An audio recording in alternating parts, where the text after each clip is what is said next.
Hello，你好，Welcome back，欢迎回来to Wisdom Wednesday with Johnny Tiger. Date is May 28, 2025. And yes, you're looking at a cluster of leaves and stems outside my window. If you see any bugs going by, let me know. um, yeah, I'm a little bit traumatized at the moment by bugs. Um, Yeah, this morning I got a bit of a rude awakening by my landlord. Apparently, someone, I don't know who, complained to the city about illegal rental in this place. And so now we got an inspection notice from the city saying that they have to inspect the place. And honestly, I've been living here for 13 years.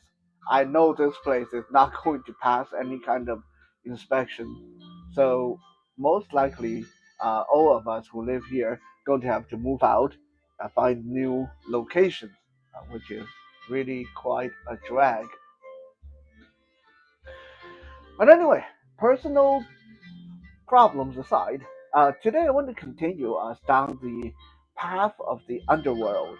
Last week we talked about the two policemen, the two guards, uh, messengers for the underworld, uh, the black and white ghost. So as I mentioned last week, 黑白无常, the black and white ghost, their job, they're basically the Chinese Grim Reapers. When a person dies, the black and white ghost will show up and say, "Hey, dude, so sorry, but it appears that game is over, and here, come with us, and then we'll take you to the underworld to get processed, and we'll see what happens." So the black and white ghost would then take the spirit of the person. At this point, it's not called a ghost.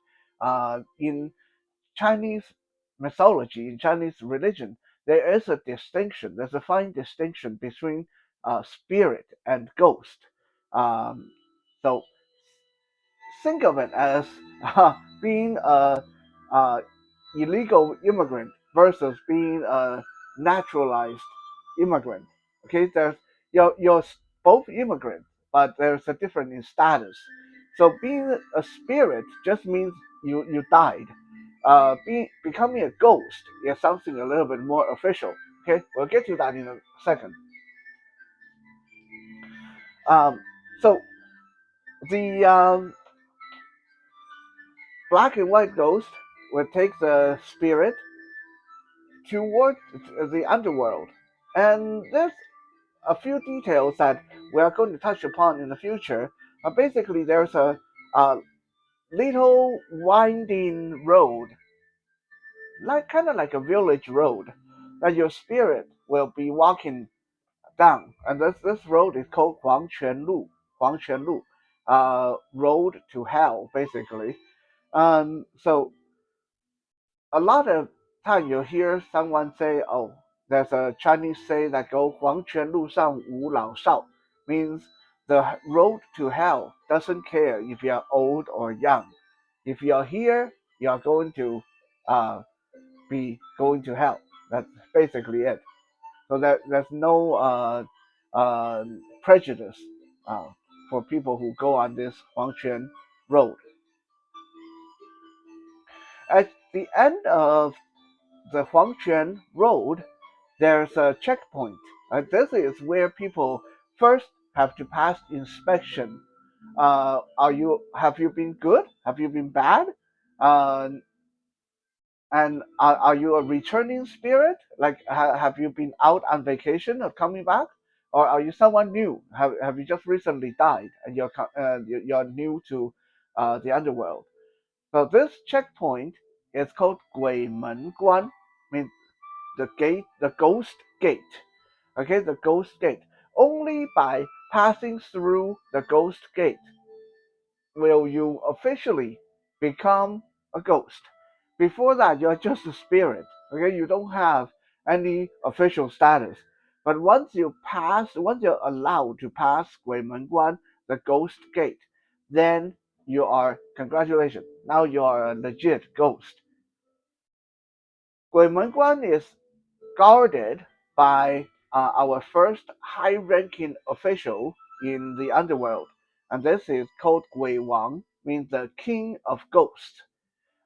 He is like a big, powerful ghost who can eat any other ghost if he want to. And this is uh, if we want to put it in real world terminology, then Gui Wang, the king of ghosts, is basically the police chief. He's the police chief.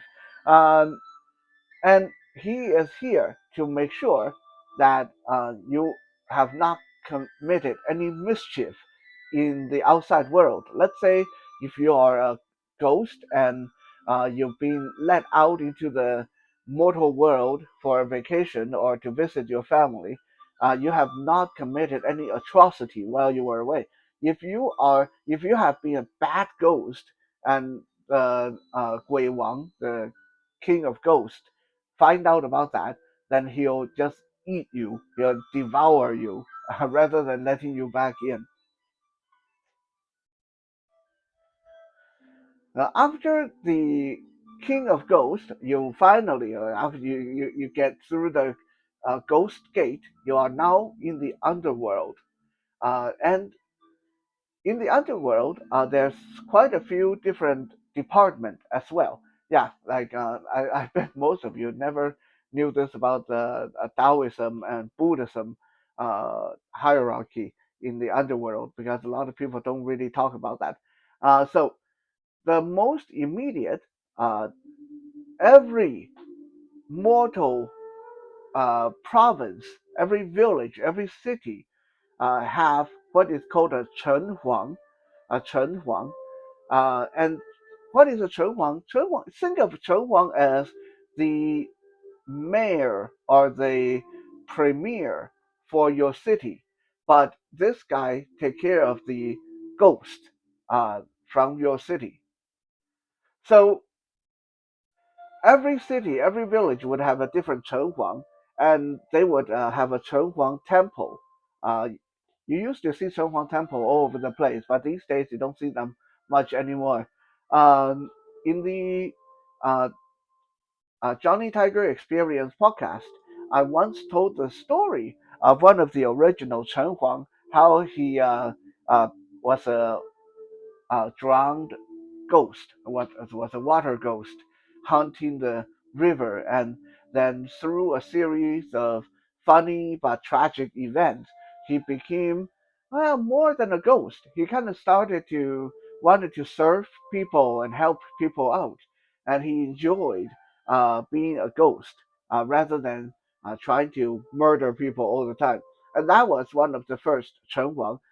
Those of you who want to hear, it's a very entertaining story, if I may say so myself. Great production value. Check it out on the Johnny Tiger Experience podcast. You can still find that on Apple Podcast and a lot of other podcast platforms. So Chen Huang is the equivalent of a leader, local leader, mayor, premier, village elder for each region. So while the mayor of the city would take care of the mortals, the Chen Huang would take care of the dead people in this city. So any ghost that act up, depending on which region they are from, which region they currently like to hang out in, they are the responsibility of the Chen Huang of that region. Okay, now higher than Chen Huang, then we have Yan Wang. Uh, Japanese people like to call it Yamen or Yanen, uh, and you see that in anime or manga all the time. The like King of Hell, the Yamen, King Yama. Some they call it Yama. Uh, it's a little bit of a misnomer, okay? Because when you see Japanese people portrayal of King Yama, there's usually just one. It's like they make it like Satan or Hades. But in truth, there's more than one hell in Chinese religion. Okay, hell is divided into 18 sections, and within those 18 sections, it's the 18 levels of hell is divided up into 10 territories, and each territory has its own Yan Wang or King of Hell. So the King of Hell is not one person. The King of Hell is actually 10, 10 different deities that each rule their own territory in hell. We'll get back to the King of Hell and their stories in a future episode because today I actually want to talk to you about the religious leader of hell. Yeah, even in death, there is a religious leader. Okay, so just like in heaven or up there in heaven, the official political leader is the Jade Emperor, but the spiritual leader, the Pope, in another word, is Lord Buddha. Okay, and here in the mortal world, the political leader would be the emperor, and the religious leader would be whatever pope or whatever high lord monk uh, that is at the time. So in the underworld, same thing. There's the Yan Wang, the 10 kings of hell, and then there's one religious leader. And this religious leader is none other than Di Zhang Wang Pusa. Okay, translation: 地藏王菩萨 is usually called the Earth Store Buddha or the Earth Treasury Buddha. This is the Buddha, one of the four greatest Buddhas that govern the four aspects of universal truth. And the Earth Store Buddha governs the afterlife. Uh, Now, when I say he governs the afterlife, that doesn't mean that he rules a ghost or anything like that. No, that's not his job.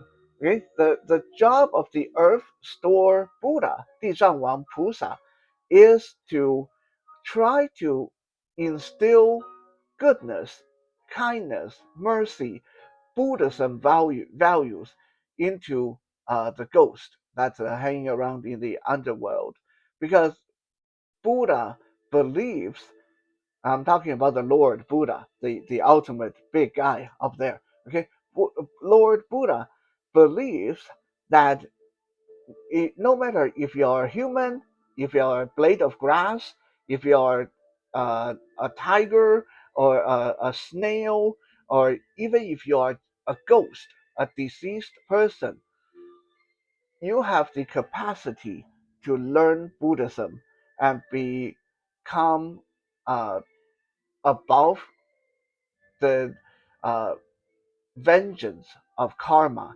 Okay, this is a whole different topic, but the ultimate truth, ultimate goal, ultimate uh, ambition of studying Buddhism is to get beyond reincarnation, beyond karma, beyond the whole circle of life, to get out of being back again and again and again to pay for your past sin.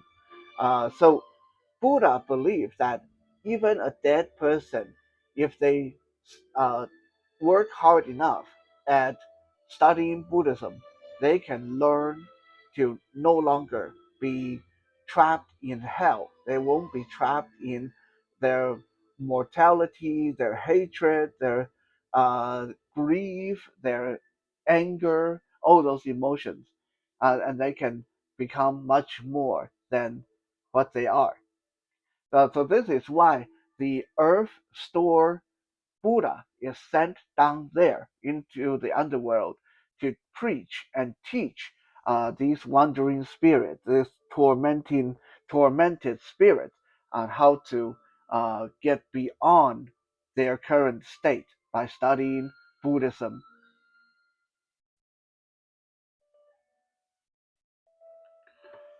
So who was 地藏王菩萨? Who was the Earth Store Buddha originally?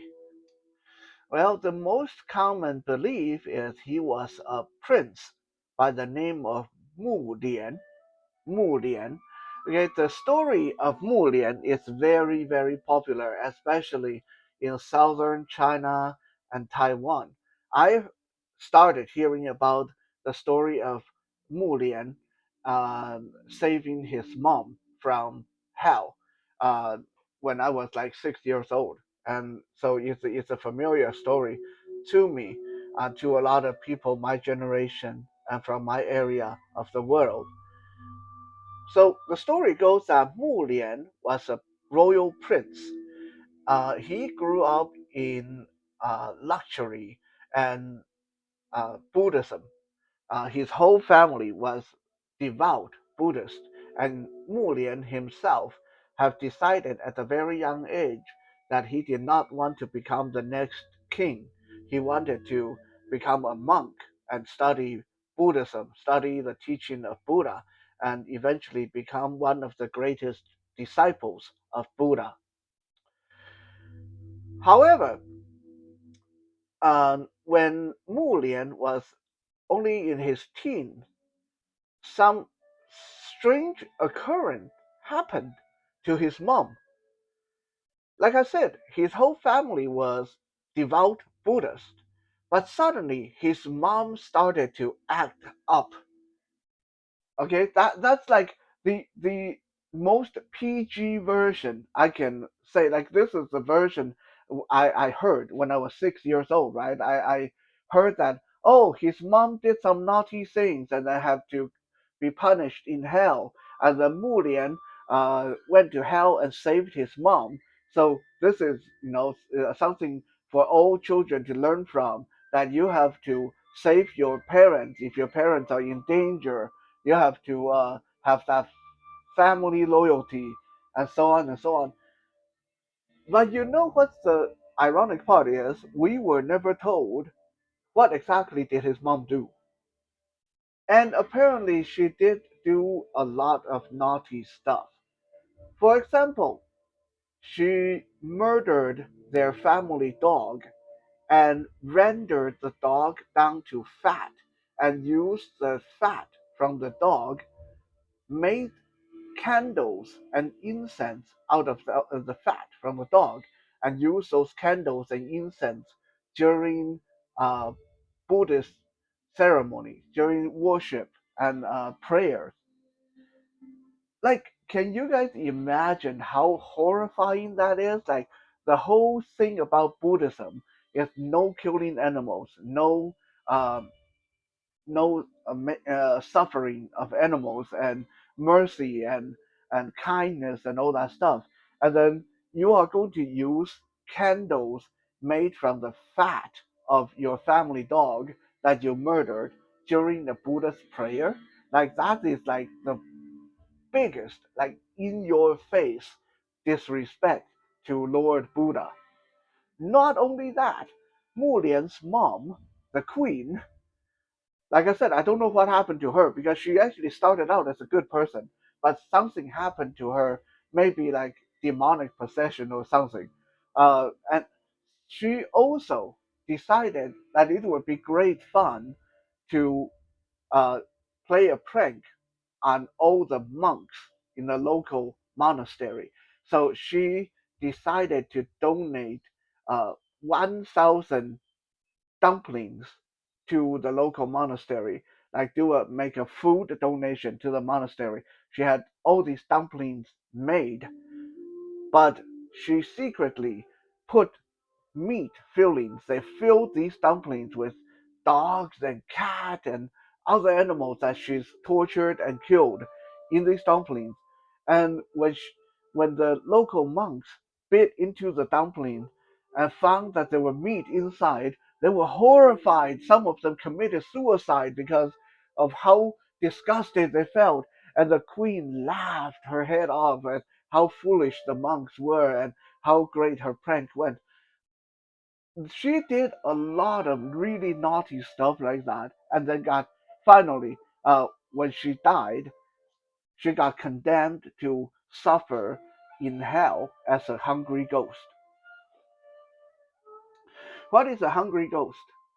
A hungry ghost is a kind of punishment that in hell, if you have been really naughty and commit some food related atrocities in your lifetime, when you go to hell, you will get cursed to be a hungry ghost for eternity. And as a hungry ghost, you are always starving. I don't know if any of you have experienced starvation before. I have. It's really bad. Okay, it's really bad. I won't go into it right now, but I have starved before, and it's horrible. So, as a hungry ghost, you are cursed with eternal hunger, and there's always going to be food in front of you. Like every moment, you're going to see the most delicious food that you can dream of: prime ribs, juicy, tender steaks, lobster baked in butter, asparagus soaked in white wine sauce, uh, juicy dumplings filled with delicious meat and savory vegetables. I'm just like making it up as I go. It's based on what I like to eat, but you get my drift. Whatever you can come up with in your mind, the most delicious food in the world, you'll see it in front of you and you'll be able to touch it and taste it. But the moment you try to eat it, the moment you try to swallow it, the food turns into hot coals and ashes and burn your throat. And you will never be satiated. You can never swallow these food. You can see them, you can smell them, you can taste them, but you can't swallow them. This is like one of the worst punishments you can suffer in hell. And that fate was given to Mulian's mom, this naughty, nasty, evil queen.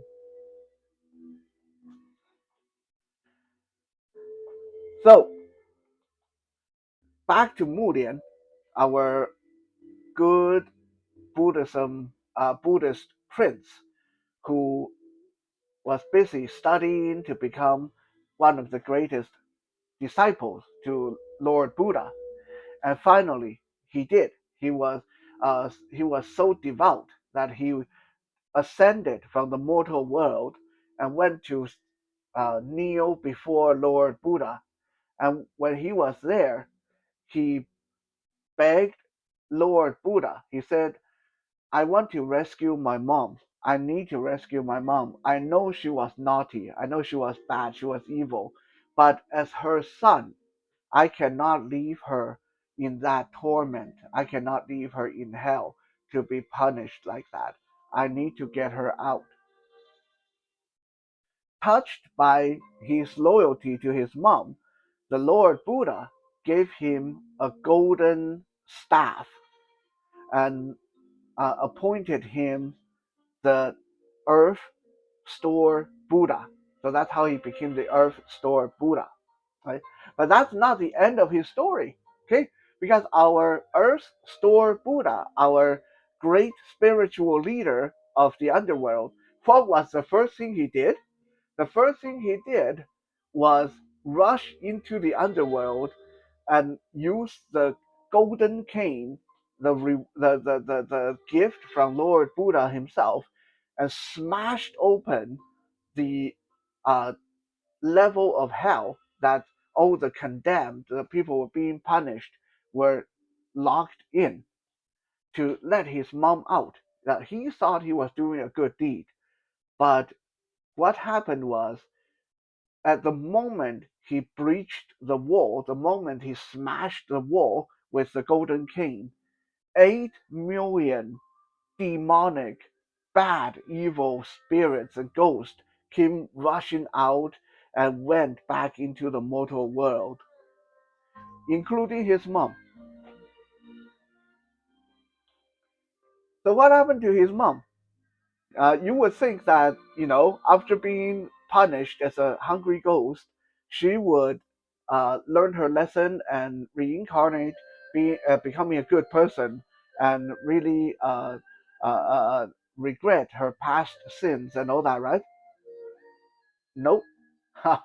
uh, Capital punishment and harsh punishment have its uses, but a lot of time, all it does, as is in this case, is breed resentment and hatred. All those times, all those years, she was being tortured in hell. This big hatred just grew and grew and grew inside of her. And finally, when her son smashed down the wall that imprisoned her and let her free, all this hatred transformed her into a gigantic dog, a gigantic demonic dog, and she vowed to eat everything in this world because she'd been hungry for so long. And by eating everything, she decided to eat the sun and the moon as well. And this is the origin of why we have eclipse in the sky. If you go to a lot of the more out of the place villages and countryside in China, people have this custom where whenever there's an eclipse, people would go into the street with drums and gongs and cymbals and anything they can make a noise with, and they would start banging away, and they would do that until the eclipse has ended and the sun or the stars or the moon have been returned to our world. This comes from the belief that uh, Wu Lian's mom, when she was a mortal woman, had always been scared of loud noises. So now that she's a demonic dog, whenever she's going to try to eat the sun or eat the moon, the best way to drive her away to save the sun or the moon is to make a lot of loud noises, and that will make her run away. Uh, so that is a funny little side story to our uh, Earth Store Buddha. So back to Mu Lian, aka Earth Store Buddha. He messed up, right? Like he thought he was saving his mom, but instead he released the demon dog upon the world. And in addition to that, he also let 8 million very angry, evil ghosts back into the mortal world. And these 8 million ghosts reincarnated and became human again. And all 8 million of them became some kind of evil psychopath and sadistic and corrupt politicians and lawyers and dentists. Okay, I just added those two in just so you get an idea of what happened, right? So, uh, to atone for his misdeed, uh, the Earth Store Buddha himself decided he had to reincarnate back into the mortal world to deal with these evil spirits and send them back to hell. Who did he reincarnate as? Who did he become? Well, he became a very famous butcher of men in Chinese history. It is said our Earth Store Buddha reincarnated as Huang Chao. Now, a lot of you might not know that name, although I actually did mention his name a couple of weeks ago when we talked about how salt was able to build a dynasty and destroy a dynasty, how a lot of Chinese dynasties, power and wealth were tied to the production of salt. So, at the end of the Tang Dynasty, there was a salt merchant, a black marketeer by the name of Huang Chao. Huang Chao came from a family of black marketeers. They have been dealing in private salt for several generations. They were immensely wealthy. But Huang Chao wanted to actually serve his country. He wanted to become a scholar. He wanted to write the imperial exam. Huang Chao, in addition to being quite smart, was excellent on horseback, excellent as an archer, excellent with his martial art. So he believed that he could really do good for his country. However, because of all the imperial examiners at the time were extremely corrupt, and Huang Chao's background as a privateer and black marketeer did not sit well with them. So even though he could pass the imperial exam, every single time he found himself being thrown out of the uh, final list of names that became government workers. Finally, dejected and angry, Huang Chao started the Caojun rebellion, the Huang Chao rebellion. Uh, his rebellion was so vast and so powerful that his military was called Caojun, the grass, the grassroot military, the grassroot rebellion, or the grassroot rebels. Uh, because they were like wild grasses. And you can cut them down and they will spring up again in a different location. They were like weed. They were like thorny bushes in your yard. You cut one down and two would come up. You cut them down, three more would come out in a different part of your yard. That's what how powerful and tenacious Huang Chao's rebellion was. It was said that Huang Chao was so bloodthirsty that within 10 months he single handedly was responsible for the death of 8 million people during his rebellion. So, a lot of religious people say that Huang Chao was actually the reincarnation of our Earth Store Buddha Mu Lian, because he let those 8 million ghosts back into the mortal world and they became human and they were causing a lot of harm to the human world. So he reincarnated as uh, rebellion leader Huang Chao so he could kill these people to send them back to hell where they belong. I mean, yeah, that sounds like a bit of a forced excuse to kill people, but anyway, that is the way the story is told. So after Huang Chao was finally caught and executed in the end, his spirit returned to Lord Buddha and was reinstated as the Earth Store Buddha. And that is the Buddha that is working down there in the underworld, trying to convert people, ghost, spirit, to follow the path of enlightenment even today. Anytime when you want to do a prayer for your ancestors, if you are praying for the well-being of your ancestors in the afterlife, if you are praying for forgiveness in the afterlife, the 地藏王菩萨, the Earth Store Buddha, our Mu Lian, is the guy that you would be praying to.